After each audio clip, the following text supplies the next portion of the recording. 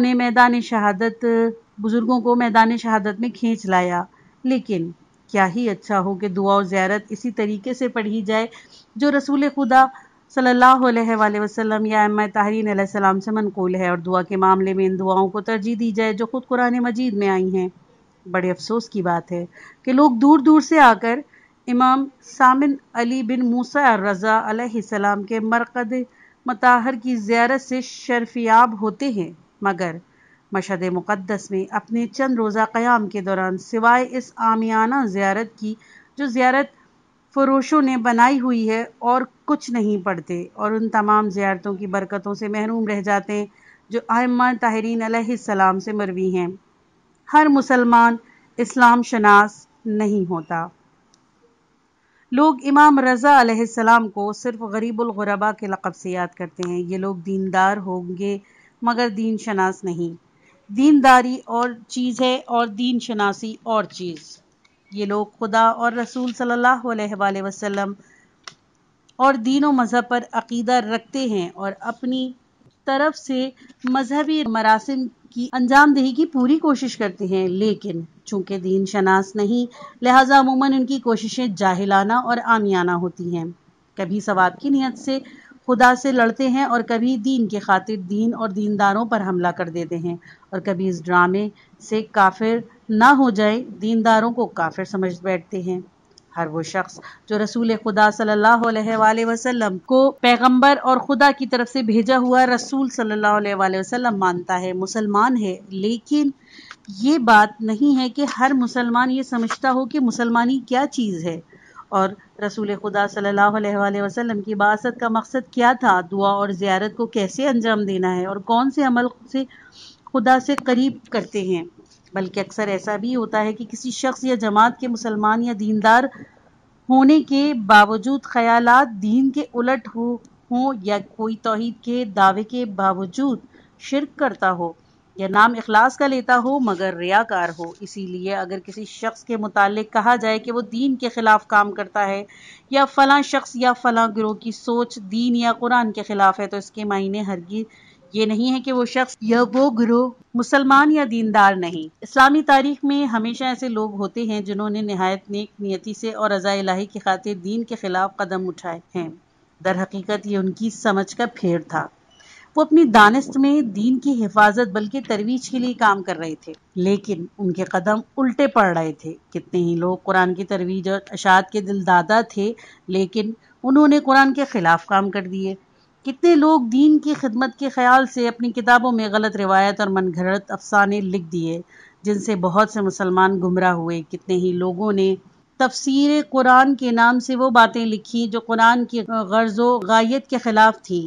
کیسے کیسے افسانے تاریخ کا جز بن گئے اور کیسی کیسی عامیانہ باتوں کو مذہبی رسوم میں شمار نہیں کر لیا گیا۔ اسی لیے تو ہم نے کہا ہے کہ ہر دیندار دین شناس نہیں ہوتا۔ دینداروں کو چاہیے کہ زیادہ سے زیادہ کوشش دین شناس بننے کی کریں تاکہ ان کے ہاتھوں دین کی آبرو بھی محفوظ رہے اور دین کا نام سے وہ جو کام کریں اس سے خدا اور رسول صلی اللہ علیہ وآلہ وسلم بھی راضی ہوں۔ دینی مراسم کا معاملہ انفرادی ذوق پر نہیں چھوڑا جا سکتا۔ جاہلانہ طریقوں سے رسول خدا صلی اللہ علیہ وآلہ وسلم اور ائمہ تہرین کی زیارت کی رسوم ادا نہیں کی جا سکتی۔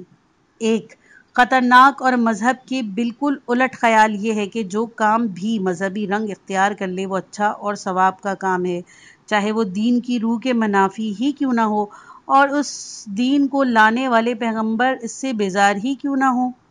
اسی طرح جس رسم پر بھی امام حسین علیہ السلام کا مقدس نام کا ٹھپا لگا دیا جائے اسے دین و آخرت کی سرخروئی کا باعث سمجھ لیا جاتا ہے، چاہے ان کی مقدس روح کو اس سے تکلیف ہی کیوں نہ پہنچے۔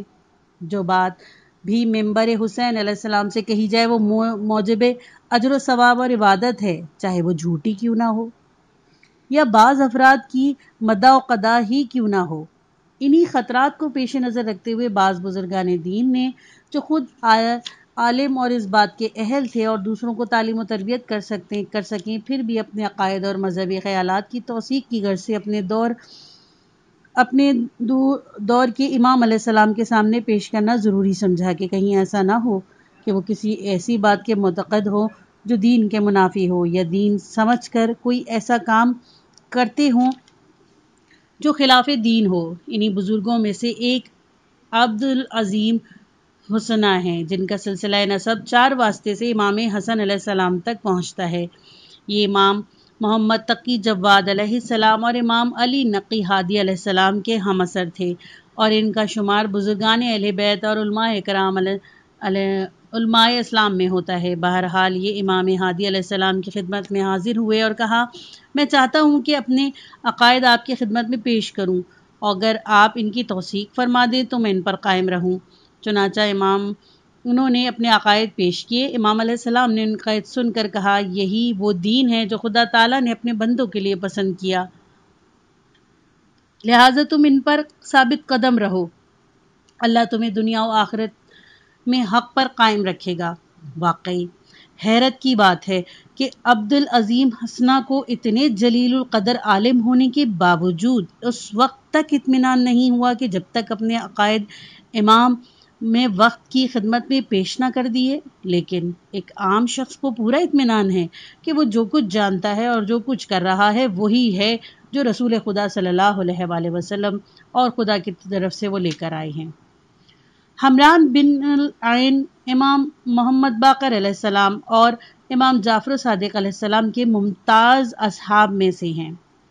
امام باقر علیہ السلام نے ان سے کہا کہ تو دنیا و آخرت میں ہمارے شیعوں میں سے ہے۔ ان کا شمار قرات، تفسیر، نحو اور لغت کے علماء میں ہوتا ہے۔ انہوں نے اپنے عقائد امام صادق علیہ السلام کی خدمت میں پیش کیے۔ امام علیہ السلام نے کہا کہ جو عقائد تم نے بیان کیے ہیں ان میں اگر کوئی تمہاری مخالفت کرتا ہے تو وہ بے دین ہے۔ حمران نے کہا چاہے علوی و فاطمی ہو، امام علیہ السلام نے فرمایا چاہے محمدی و علوی و فاطمی ہو، یعنی رسول خدا صلی اللہ علیہ وآلہ وسلم اور علی علیہ السلام اور فاطمہ علیہ السلام سے نسبتی تعلق دین کی جگہ نہیں لے سکتا۔ عبداللہ بن ابی یعفوز نے بھی اپنے عقائد امام علیہ السلام کو پیش کیے۔ اسی طرح عمرو بن حریث نے اپنے عقائد امام علیہ السلام موصوف سے بیان کیے تو انہوں نے فرمایا یہی میرا اور میرے آبا کا دین ہے اور اسی عقیدے پر ہم ہر حال میں قائم ہیں۔ تقوی کا دامن کسی حال میں مت چھوڑو اور سوائے اچھی بات کے کوئی اور بات زبان سے نہ نکالو۔ یہ مت کہو کہ میں نے صحیح راستہ اختیار کیا، بلکہ یہ کہو کہ اللہ نے مجھے ہدایت دی، اور خدا کی نعمتوں کا شکر ادا کرتے رہو۔ خالد بجلی بھی امام صادق علیہ السلام کے اصحاب میں سے ہیں۔ انہوں نے بھی اپنے عقائد امام علیہ السلام کو پیش کیے۔ جب ان کی تقریر طویل ہو گئی تو امام علیہ السلام نے فرمایا بس چپ رہو، جو تم نے کہا وہ حق ہے۔ ایک اور صاحب یوسف نامی جو امام علیہ السلام کے اصحاب میں سے تھے، انہوں نے بھی امام علیہ السلام سے درخواست کی کہ مجھے اجازت دیجیے کہ میں اپنے عقائد بیان کروں، اگر درست ہوں تو میں ان پر قائم رہوں، اگر کوئی عقیدہ حق کے منافی ہو تو میری اصلاح فرما دیجیے۔ امام علیہ السلام نے فرمایا کہو۔ یوسف نے کہا میں خدا کی وحدانیت اور اس کے لا شریک ہونے کی گواہی دیتا ہوں۔ میں گواہی دیتا ہوں کہ محمد صلی اللہ علیہ وآلہ وسلم اس کے بندے اور رسول ہیں۔ علی امام علیہ السلام ہیں اور حسن میرے امام ہیں، حسین میرے امام ہیں، علی بن حسین میرے امام ہیں، محمد بن علی میرے امام ہیں، اور اب آپ خود میرے امام علیہ السلام ہیں۔ امام علیہ السلام نے کئی دفعہ کہا خدا تم پر اپنا فضل کرے، جو تم نے کہا وہی خدا کا دین، فرشتوں کا دین اور میرے آبا کا دین ہے۔ اس کے علاوہ کوئی دین خدا کے یہاں مقبول نہیں۔ حسن بن زیاد عطار نے بھی اپنے عقائد امام علیہ السلام کو پیش کیا اور امام نے ان کے عقائد کی توثیق فرمائی۔ جن لوگوں نے اپنے عقائد اپنے دور کے امام کو پیش کیے ان میں سے ایک صفوان بن مہران اسدی تھے، جو ساربان تھے، اونٹ کرائے پر چلاتے تھے۔ انہوں نے اپنے عقائد امام صادق علیہ السلام کو پیش کرتے ہوئے کہا میں گواہی دیتا ہوں کہ اللہ ایک ہے، اس کا کوئی شریک نہیں، محمد صلی اللہ علیہ وآلہ وسلم خدا کے رسول ہیں۔ جب تک وہ تھے مخلوق پر حجت تھے، ان کے بعد امیر المومنین علی علیہ السلام حجت اللہ تھے۔ امام علیہ السلام نے کہا خدا تجھ پر رحمت فرمائے۔ مصفوان نے پھر کہا ان کے بعد حسن بن علی حجت اللہ خلق تھے۔ امام علیہ السلام نے فرمایا تجھ پر خدا کی رحمت ہو۔ پھر کہا اس کے بعد حسین بن علی علیہ السلام حجت اللہ خلق تھے۔ امام علیہ السلام نے کہا تجھ پر خدا کی رحمت۔ صفوان نے کہا پھر علی ابن الحسین حجت اللہ خلق تھے۔ امام نے فرمایا تجھ پر خدا کی رحمت۔ کہا پھر محمد بن علی حجت اللہ خلق تھے۔ امام نے فرمایا تجھ پر خدا کی رحمت۔ صفوان نے عرض کیا اب آپ حجت اللہ خلق ہیں۔ امام علیہ السلام نے فرمایا تجھ پر خدا کی رحمت۔ یہ سعادت مند بزرگ امام صادق علیہ السلام اور امام موسیٰ کاظم علیہ السلام کے اصحاب میں سے تھے۔ کئی بار امام صادق علیہ السلام کو مدینے سے عراق لے گئے۔ امام علیہ السلام ششم ان سے اونٹ کرائے پر لیتے، خود صفوان بھی امام علیہ السلام کے ہمراہ جایا کرتے۔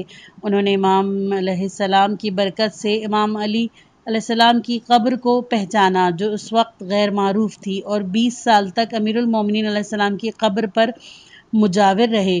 صفوان شیعہ بزرگوں میں سے ہیں۔ انہوں نے ائمہ طاہرین علیہ السلام سے روایت نقل کی ہے۔ زیارت وارثہ، زیارت عاشوراء، دعائے علقمہ اور امیر المومنین علیہ السلام کی ایک زیارت انہی سے مروی ہیں۔ شیخ طوسی نے مصابیح المحتجد میں زیارت وارثہ صفوان ہی کے طریق سے امام جعفر صادق علیہ السلام سے روایت کی ہے۔ انہوں نے زیارت عاشورہ 2 طریق سے روایت کی ہے، ایک علقمہ بن جعفر خضرمی عن الامام محمد الباقر علیہ السلام اور دوسرے صفوان الجمال عن الامام الصادق علیہ السلام۔ صفوان بن سیف بن عمیرہ کہتے ہیں کہ میں امام صادق علیہ السلام کے ہمراہ تھا کہ آپ نے یہاں سے اس طرح زیارت کی اور دعائے علقمہ پڑھی۔ خاص بات یہ ہے کہ جو دعائے علقمہ کے نام سے مشہور ہے اور دعائے عاشورہ کے بعد پڑھی جاتی ہے، وہ صفوان نے امام صادق علیہ السلام سے روایت کی ہے، نہ کہ علقمہ نے امام باقر علیہ السلام سے، اسی لیے اس کو دعائے صفوان کہنا چاہیے۔ معلوم نہیں دعائے علقمہ کے نام سے کیوں مشہور ہو گئی۔ اربعین نے امام حسین علیہ السلام کی بھی ایک زیارت انہی صفوان نے امام صادق علیہ السلام سے روایت کی ہے۔ دوسری زیارت اربعین وہ ہے جو جابر بن عبداللہ انصاری رضی اللہ عنہ نے امام علیہ السلام کی زیارت کے موقع پر پڑھی تھی۔ اسے عطیہ بن سعد بن جنادہ اوفی نے جابر بن رضی اللہ عنہ سے روایت کی ہے۔ زیارت اربعین میں صفوان کے 2 فقرے بہت مشہور ہیں، جن کا ترجمہ یہ ہے: میں گواہی دیتا ہوں کہ آپ ایک نور تھے، پردرانے والا مقام کی پشت اور مادران پاک کے رحم میں۔ جہلیت کی نجاست نے آپ کو آلودہ نہیں کیا، شرک و کفر کی اور گمراہی کی تاریکی نے آپ کو اپنے کپڑے نہیں پہنائے۔ میں گواہی دیتا ہوں کہ آپ دین کا ستون، مسلمانوں کے پشتیبان اور مومنین کی پناہ گاہ ہیں۔ میں گواہی دیتا ہوں کہ آپ امام علیہ السلام ہیں، نیکوکار، پرہیزگار، پسندیدہ، پاکیزہ، ہدایت دینے والے اور ہدایت یافتہ۔